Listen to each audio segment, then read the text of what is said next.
নমস্কার বন্ধুরা, আমি রানা পাখিরা আর আপনারা দেখছেন ড্রিম লাভার ইউটিউব চ্যানেল।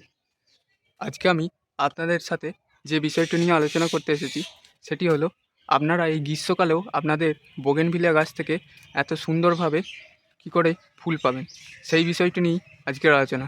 কী ধরনের পরিচর্যা করলে আপনারা আপনাদের গাছগুলি থেকে এই গ্রীষ্মকালেও প্রচুর পরিমাণে ফুল পাবেন, সেই নিয়েই আজকের আলোচনা।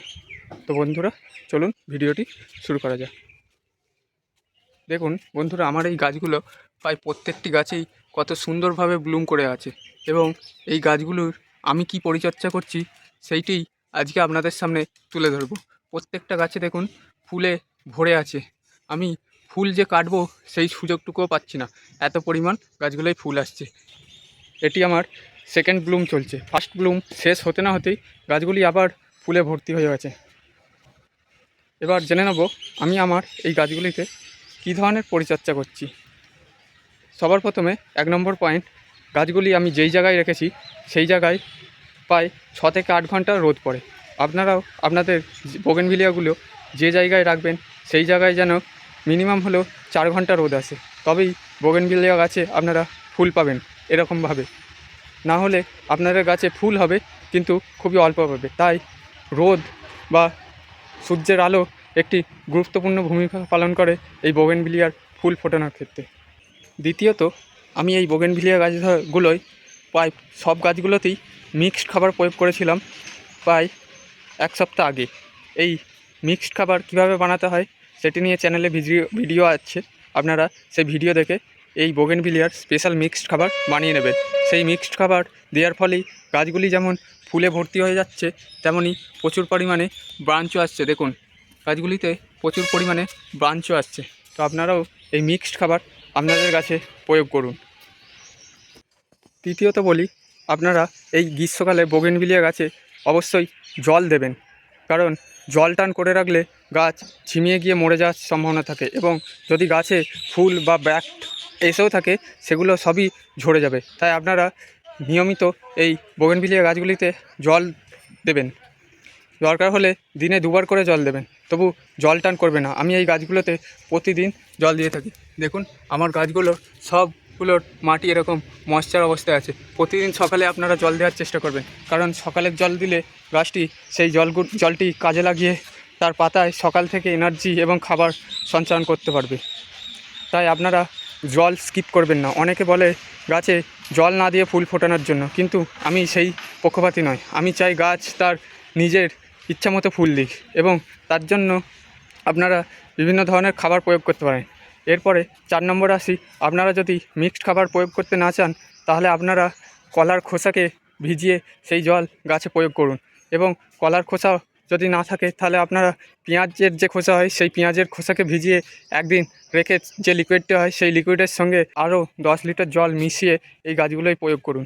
দেখবেন আপনাদের গাছেও খুব তাড়াতাড়ি এরকম সুন্দরভাবে ফুল চলে আসবে। পঞ্চম পয়েন্ট, আপনাদের গাছগুলিকে প্রতিদিন বিকালবেলা কি সন্ধ্যের দিকে প্রতিটা গাছকে জল স্প্রে করে ভালোভাবে স্নান করে দিতে হবে। এতে গাছের এনার্জি লুজ হবে না এবং গাছ সতেজ থাকবে। এই জিনিসটি আপনারা করবেন অবশ্যই, কারণ আগে গাছ দরকার, তারপর ফুল। গাছ যদি না থাকে তাহলে ফুল কেমন করে হবে? সেই জন্য গাছকে অবশ্যই ভালো রাখার জন্য এই 5 নম্বর পয়েন্টটি, অর্থাৎ গাছে সন্ধ্যের দিকে জল স্প্রে করার যে ব্যাপারটি আছে সেটা অবশ্যই প্রতিদিন স্প্রে করবেন। 6 নম্বর, আপনাদের যদি কোনো গাছে আগে থেকে ফুল ফুটে থাকে তাহলে সেই ফুলগুলো শুকিয়ে যাওয়ার পর এই যে গাছের বৃন্তাকারে যে ফুলটি বেরিয়েছে এই বৃন্তের একদম কোণ থেকে বৃন্তটি কেটে ফুলগুলোকে সরিয়ে দেবেন, তবেই এতে নতুন ব্রাঞ্চ আসবে এবং নতুন ব্রাঞ্চ এসে আবার নতুন করে ফুল ফুটবে। 7 নম্বর পয়েন্ট, গাছে খাবার দেওয়ার পর ঠিক 3 থেকে 4 দিন পর অবশ্যই যে কোনো একটি মাইক্রোনিউট্রিয়েন্ট গাছে অবশ্যই ব্যবহার করবেন। এর ফলে গাছের যে মাটিতে যে খাদ্যগুলি পড়ে আছে সেই খাদ্যগুলি ভেঙে গিয়ে গাছ নতুন করে সেই খাদ্যগুলিকে আবার নিজের মধ্যে কাজে লাগিয়ে নিজের এনার্জি তৈরি করতে পারবে। তাই আপনারা গাছে খাবার দেওয়ার 4 দিন পর অবশ্যই একটি মাইক্রোনিউট্রিয়েন্ট বা অনুখাদ্য গাছে ব্যবহার করবেন।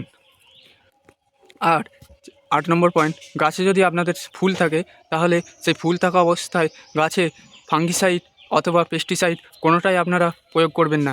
এর ফলে গাছের যে ফুলগুলি আছে সেগুলি সবই ঝরে যাবে। এবং 9 নম্বর, এই সময় দেখবেন মাঝে মাঝে প্রচণ্ড ঝড় বৃষ্টি হচ্ছে।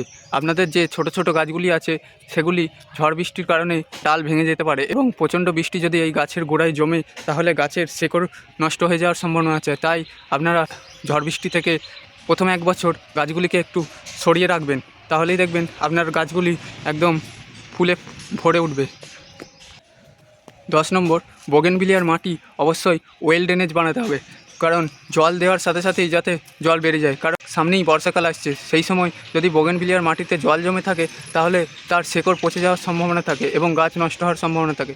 সুতরাং এর মাটিটি যখনই আপনারা বানাবেন তখনই এর মাটিটি ওয়েল ড্রেনেজ বানিয়ে নেওয়ার চেষ্টা করবেন, যাতে পরে এর কোনো সমস্যা না হয়।